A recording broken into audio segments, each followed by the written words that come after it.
헝가리 다뉴브강 바닥에 가라앉아 있던 허블레아니호. 참사가 일어난 지 14일째인 어제 다시 물 밖으로 나왔죠.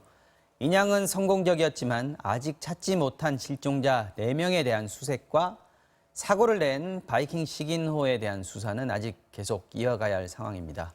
자, 어제 있었던 인양부터 지금까지 수색 상황 먼저 강신업 변호사님과 함께 짚어보도록 하겠습니다. 어서 오십시오. 네, 안녕하십니까. 자, 어저께 저도 특보로 전해드렸었는데 네. 인양 과정에서 수습된 시신이 총 4구였어요. 네. 어떻게 인양이 되는지 과정을 좀 부탁드립니다. 이제 어제 4구가 나와서 결국 사망자가 22명, 네. 그다음에 실종자가 이제 4명인 상태죠. 네. 14일째였습니다. 선박이 가라앉고 나서 인양이 된 것이고요. 네. 인양이 되기까지 물론 시간이 상당히 걸렸습니다만은 어쨌든 그 크레인이 이제 또 못 오는가 이런 어떤 우여곡절이 우여곡절이 있었죠. 하지만 생각보다는 그래도 좀 인양은 순조롭게 됐다고 봅니다. 어제 올라오는 데는 많은 시간은 걸리지 않았죠. 네. 그렇게 해서 올라왔는데 다만 이 허블레아니호가 올라오면 네. 모든 이제 그 실종자를 좀 찾을 것으로 예상을 했는데 기대를 그렇게 했었는데, 기대를 그죠? 했는데 네. 아직 그렇지 4명 못하고 남았어요. 4명이 남아서 네. 거기에 대한 이제 앞으로의 어떤 수색 이런 것들이 필요한 상황입니다. 추가로 발견을 할 수 있을까? 좀 더 장기화되는 거 아니냐 이런 우려들도 좀 하고 있는데. 그래서 어떨까요? 이제 이 지금 선박 안에 토사 또 진흙 이런 것들이 많이 쌓여 있기 때문에 아무래도 그 토사나 진흙 속에 또 실종자가 있을 가능성이 있거든요.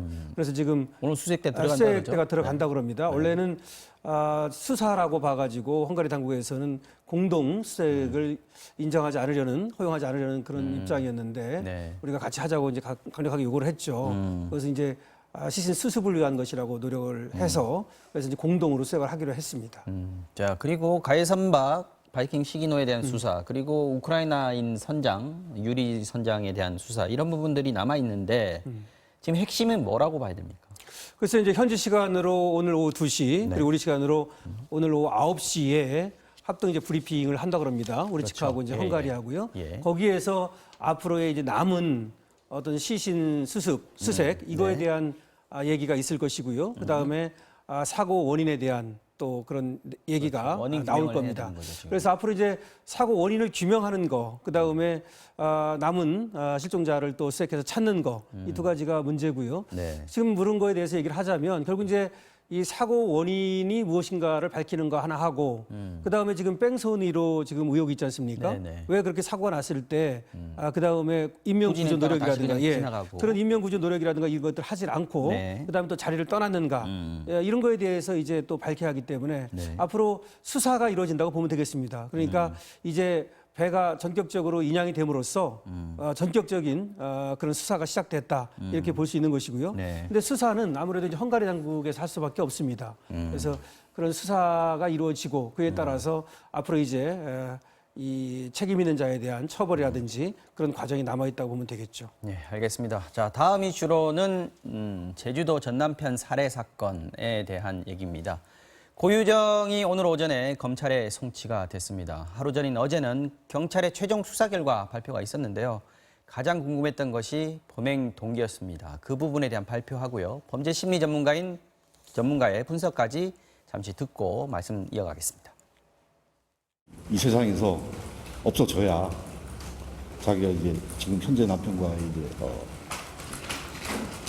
원만하고 행복한 결혼 생활을 이어나갈 수 있다 이렇게 생각을 했다고 이제 보더라인이 아마도 살인 사건 전반에 아마 영향을 미쳤을 걸로 보여요. 그런 것들이 이제 시신의 훼손과 유기에까지 영향을 미쳤을 것이다 이렇게는 볼 수 있죠.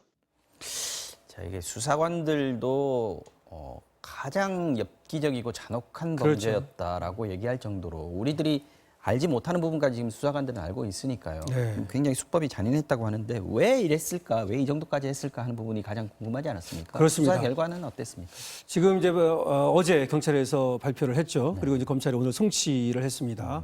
그러면서 이제 경찰이 발표한 것은 이제 몇 가지를 얘기했는데요. 네. 그것이 이제 범행 수법이라든가 이런 것들에 대해서 좀 얘기를 했고요. 또 하나 이제 범행 동기죠. 동기가 가장 궁금했죠. 예, 이 동기가 이제 가장 궁금한 것인데요. 모든 범죄에는 동기가 있습니다. 그리고 특히 이 살인 범죄에는 동기가 중요합니다. 네. 그리고 그 동기에 따라서 형량도 굉장히 달라지거든요. 그렇죠. 그래서 이 동기를 밝혀야 되는데 사실은 본인은 여기에 대해서 묵묵부답 입을 열지 않고 있습니다.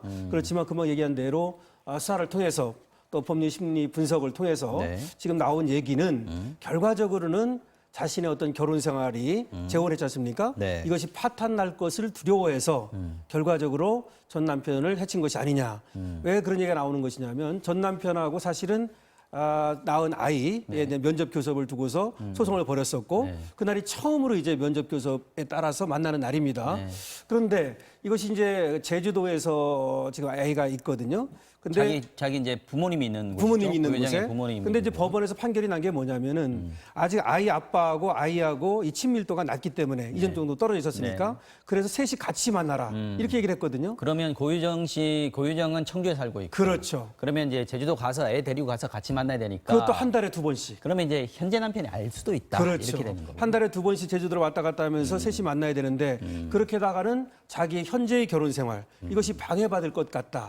이것이 아무래도 설득력 있는 그런 동기라고는 볼 수 이게 있겠습니다. 불안했고 아까 네. 경찰의 발표대로 전 남편이 없어져야 내가 그렇죠. 편안하게 행복하게 네. 재혼생활을 할 수 있다. 그렇죠. 어떻게 보면 굉장히 네. 이적인 것인데요. 그럼에도 불구하고 그랬을 가능성은 좀 있어 보입니다.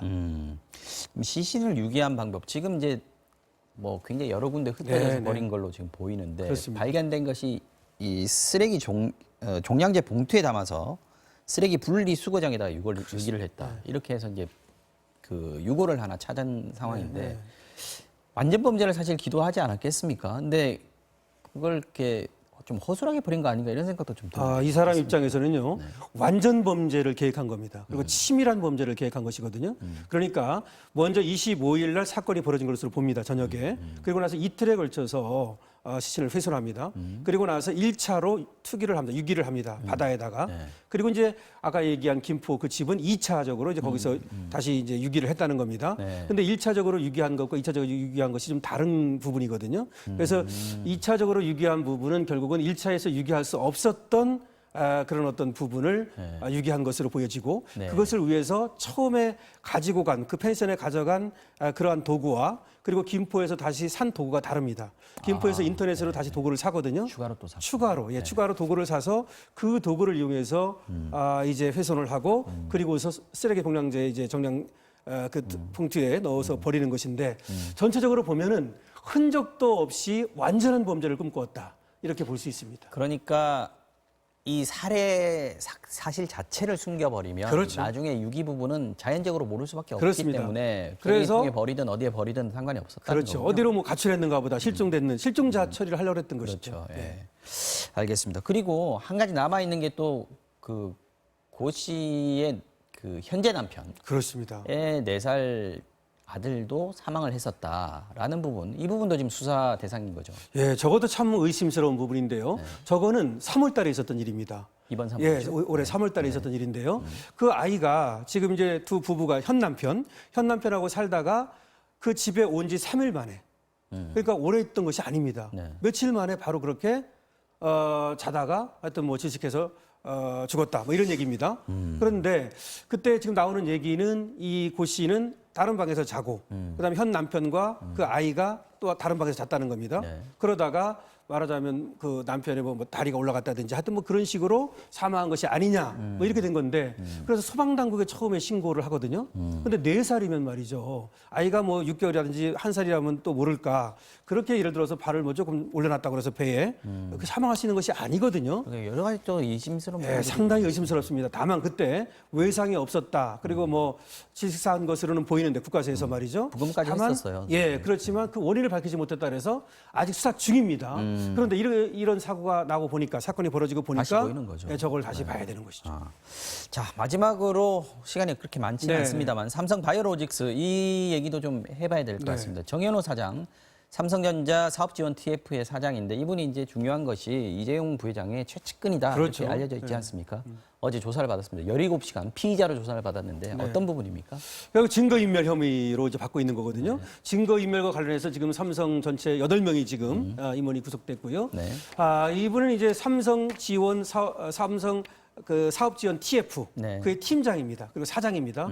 그리고 지금 최측근으로 알려져 있습니다. 네. 그렇기 때문에 지금까지 나온 어떤 그 증거 인멸이 이 정현호 사장의 지시나 이것에 의해서 이루어진 것이 아니냐 이것을 조사한 겁니다. 정현호 사장 부인한 거죠 지금? 네, 부인하고 있습니다. 그런데 5월 5일 날 이제 긴급 어떤 그런 회의를 열었다고 하는 건 아닙니까? 근데 그 5월 5일이 언제냐면은 5월 1일 날 그 금융위에서 이제 이 저 삼성바이오 분식회계 이와 관련해서 행정 제재를 하고 검찰에 고발하겠다 네. 이렇게 발표를 합니다. 그리고 4일 만에 이렇게 그렇죠. 긴급 회의를 열은 거거든요. 그런 다음에 다시 5일 있다가 5월 10일 날 네. 이제 이재용 승지원 회의가 부회장과 있었죠. 승지원에서 네. 회의를 열었다는 것인데 이때- 그럼 일련의 과정이 결국 증거 인멸을 이제 지시하고 또 보고하고 뭐 그런 것이 아니냐 이런 이재용 어떤 회장이 이 부회장이 승인을 했는지 또 보고를 그 증거인멸에 관한 보고까지 다 받았는지 그렇지. 이 부분이 그- 이제 예. 앞으로 수사의 관건일 것 그렇습니다. 같고요. 예.